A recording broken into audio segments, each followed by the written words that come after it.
Hello everybody, selamat datang lagi Orange Baru. Oke, sebelum kita mulai, pertama-tama gue mau berterima kasih banget buat para barbarian yang banyak memberi info-info tambahan dan tanggapan-tanggapan di video Daksa M64 kemarin. Dan inilah yang sebenarnya gue inginkan kawan-kawan dari dulu. Karena seperti yang saya sering bilang pada disclaimer video-video awal saya mulai mencoba bikin video-video review keyboard dan segala macam. Saya ini bukan expert teknologi sama sekali kawan-kawan. Jadi ya tujuan utama saya saat membuat review-review teknologi itu ya untuk memperlihatkan pada kalian kira-kira seperti inilah rasanya menggunakan barang-barang ini, barang-barang yang gua review. Jika dilihat dari sudut pandang orang-orang yang awam, orang-orang yang memang tidak terlalu mengerti teknologi, walaupun sebenarnya akhir-akhirnya juga jadi tahu juga sih ya, dikit-dikit.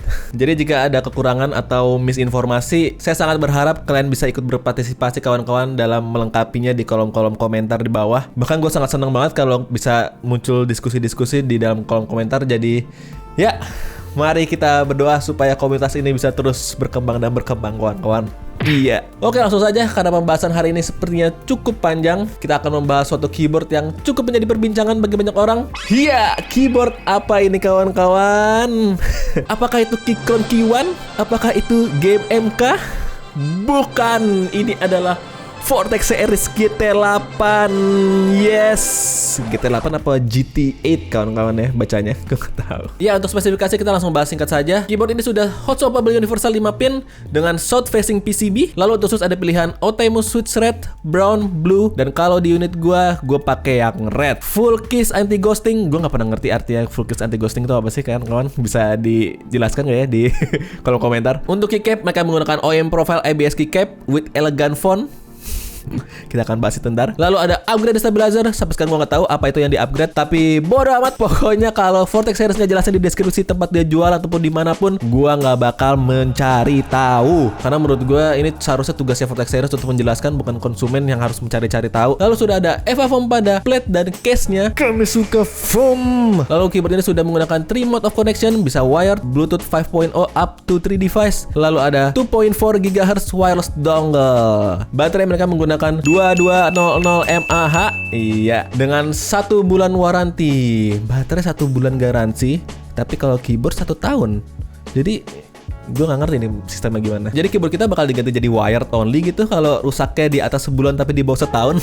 Dan di keyboard ini indikator baterai pas lagi ngecas atau pas lagi low-nya itu ada di bagian kontrol kiri kawan-kawan. Jadi kalau kontrol sebelah kiri kalian tuh sedang nyala warna hijau gitu, jangan takut kawan-kawan, itu lagi ngecas mungkin. Untuk pada pendek basic banget kalau menurut gue. Selain kabel berdiri tadi itu, kita dikasih free keycap spooler dan switch spooler 2-in-1. Gak ada switch atau keycap tambahan kawan-kawan untuk menekan budget sepertinya. Softwarenya bisa di-download di www.vortexseries.net dan pengaturannya juga standar kalau menurut gue. Bisa remap tombol, makro, dan lighting. Dan lightingnya oke kalau menurut gue, walaupun di keyboard warna hitam, tapi kayaknya sih bakal lebih cakep lagi kalau di keyboard warna putih kayaknya sih ya. Biasanya sih lebih soft warnanya. Selain melalui software, lightingnya juga bisa diatur melalui keyboardnya.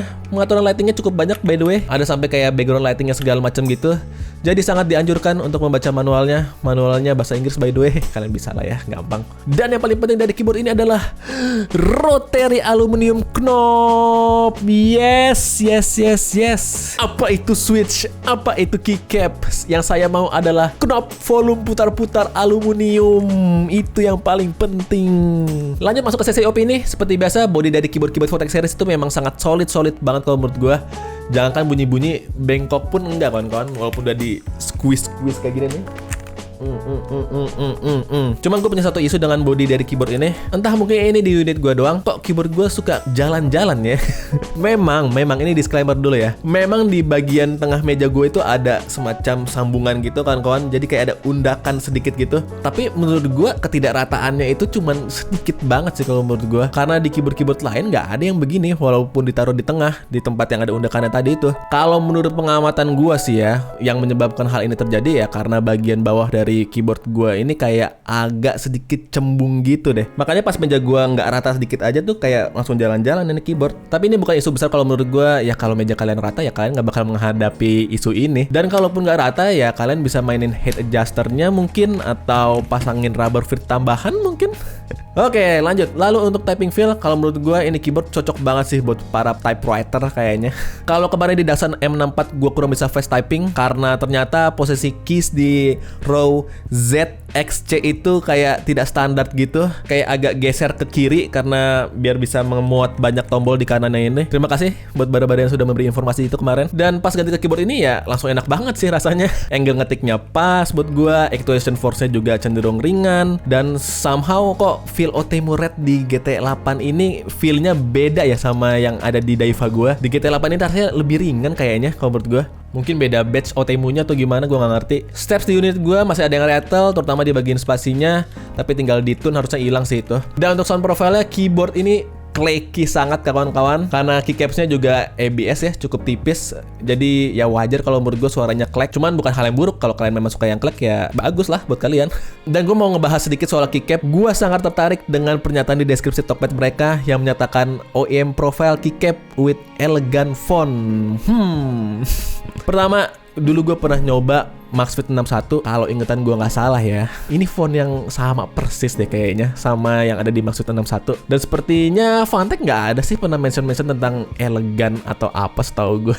Ya, gampangnya gini deh kawan-kawan. Saya ini S1 desainer grafis kawan-kawan. Jadi sebenarnya tanpa banyak alasan pun gue berhak langsung menilai sih sebenarnya. Karena gue punya dasar ilmunya. Dan menurut gue ini bukan elegan font. Kalau adu-aduan elegan ya gue bisa bilang font di M64 kemarin tuh jauh lebih elegan. Ini mah ke arah sporty gitu nggak sih? Atau arah gaming gitu? Ya gue nggak perlu menjelaskan lebih dalam apa itu visual yang elegan atau gimana, karena kalau harus dijelaskan itu bisa makan satu video sendiri. Tapi masih ngebahas soal font, satu lagi yang mau gue bahas itu, gue agak bingung sih kenapa mereka memilih menggunakan keycap yang tembus cahaya begini. Ya gue nggak tahu istilah ilmiahnya apa. Padahal PCBA ini south facing, cahayanya itu di bagian bawah tapi teksnya kan di bagian atas gitu ya. Jadi malah bikin cahaya yang tembus itu kayak remang-remang gitu warnanya, dan malah bikin legendnya itu samar-samar buat kebaca. Kalau dibandingin sama sub legendnya, lebih jelas sub legendnya kalau menurut gue daripada legend utamanya. Kalau menurut gue sih udah dipirin aja nggak sih kayak sub legendnya. Jadi nggak usah pakai tembus-tembus cahaya segala. Lalu dalam hal desain, kembali lagi ini preferensi ya kawan-kawan. Tapi buat gue yang kesehariannya sering nge-gaming, lewat 75% yang biasa aja tuh yang rapat, menurut gue kurang cocok di gue. Ya lebih-lebih ini 75% tuh exploded. Isu yang paling berasa ya tentu posisi escape sih. Ya kalian bisa lihat sendiri di B-roll betapa susahnya sambil WASD terus mencoba meraih escape di layout ini. Tapi mungkin buat kalian kesehariannya ngoding mungkin atau ngetik, ya layout ini mungkin justru cocok ya buat kalian. Lalu posisi arrow key-nya ini sih, posisinya itu rapat ke kiri, jadi bikin, ini menurut gua ya, feel exploded itu ya agak nanggung jadinya. Tapi ya kelihatannya sih ini keyboard OEM juga sih ya kawan-kawan ya.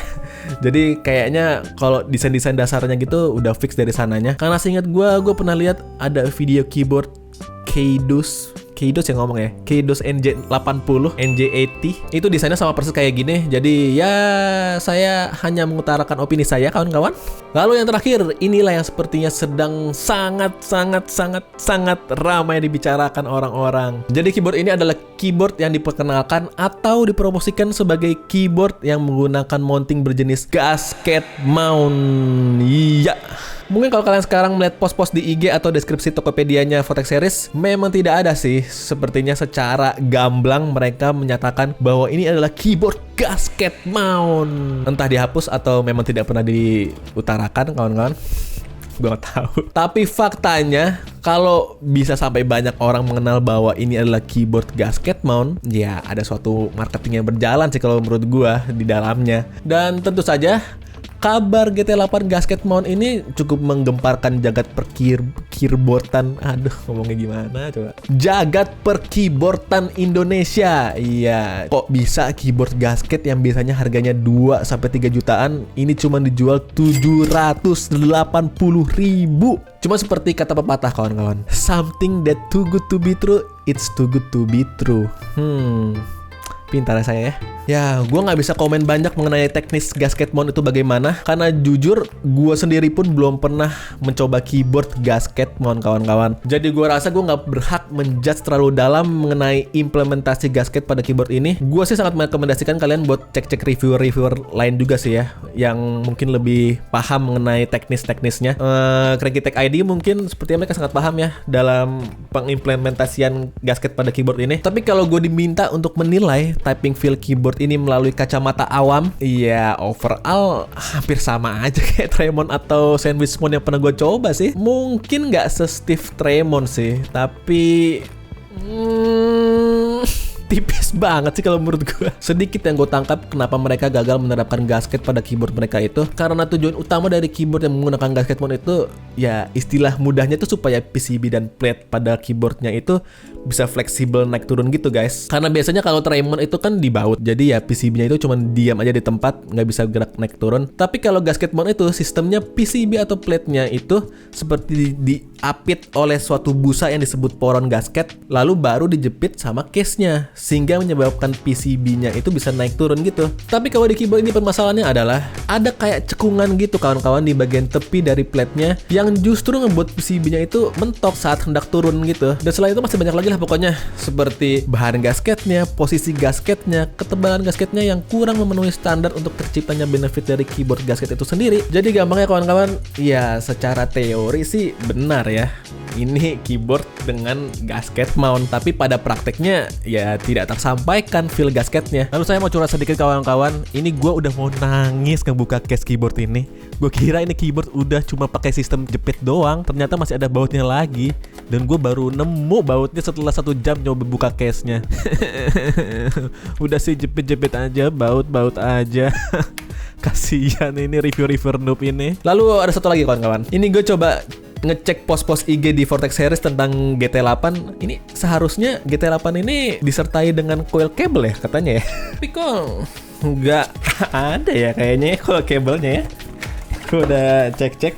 Apa ini cuma buat 100 pembeli pertama mungkin, atau buat mereka yang beruntung saja? Tapi kalau dari postnya sih nggak ada keterangan gitu sih. Ya gue nggak tahu lah. Kalau kalian ada yang tahu permasalahannya apa, kenapa nggak dikasih coil cable, ya boleh di komen di bawah ya kawan-kawan ya. Oke, sepertinya video udah kepanjangan, jadi langsung ke kesimpulan. Kalau gue lihat sih, masalah utama dari Vortex Series ini ada pada marketingnya sepertinya ya. Setuju nggak sih kalian kalau gue bilang gitu? Kita kesampingkan baik itu gasket mount, coil cable atau apapun itu. Untuk di harga 780.000, ini keyboard bagus banget kawan-kawan. Jujur bagus kalau menurut gue. Gue sangat enjoy banget ketika pakai keyboard ini. Tapi ya kembali lagi, di saat kalian menjanjikan lebih banyak dari yang kalian bisa penuhi, ya ke depan at least konsumen-konsumen dari Vortex Series pasti bakal lebih berhati-hati, karena ini sudah masuk trust issue sih kalau menurut gue ranahnya. Tapi tetap kawan-kawan, kita perlu mengapresiasi usaha yang dilakukan Vortex Series, karena gue pun sangat yakin sih, gue yakin banget Vortex Series ini sudah sangat bekerja keras untuk at least coba menghadirkan gasket mount pada keyboard mereka. Karena walaupun dasarnya ini keyboard OEM, tapi tetap untuk mencoba menghadirkan gasket tadi itu, Vortex Series ini harus melakukan beberapa kustomisasi, terutama pada bottom case, PCB, dan ya berbagai macam internal lainnya lah pokoknya ya setahu gue. Jadi gue rasa ya ke depan ini bakal jadi review besar-besaran sih kalau menurut gue buat Vortex Series untuk kedepannya. Ya kalau menurut gue sih kesimpulannya jangan expect terlalu tinggi kawan-kawan. Ya expect aja sesuai harganya kawan-kawan. 780.000 ya udah, keyboard bagus di 780.000. Oke, sekian untuk hari ini. Bagaimana menurut kalian kawan-kawan? Sebelum kita berpisah, saya mau menunjukkan sedikit grafik kawan-kawan. Jadi sekitar 80% dari kalian menonton tidak subscribe. Oke. Ya saya tidak memaksa, tapi saya mohon kawan-kawan subscribe ya. Jadi sekian untuk hari ini. Jangan lupa like, subscribe, dan komen. Dan jangan lupa juga untuk share ke teman-teman kalian sebelum video ini. Saya Orja Barah, pamit undur diri. Tuhan berkati everybody, and bye.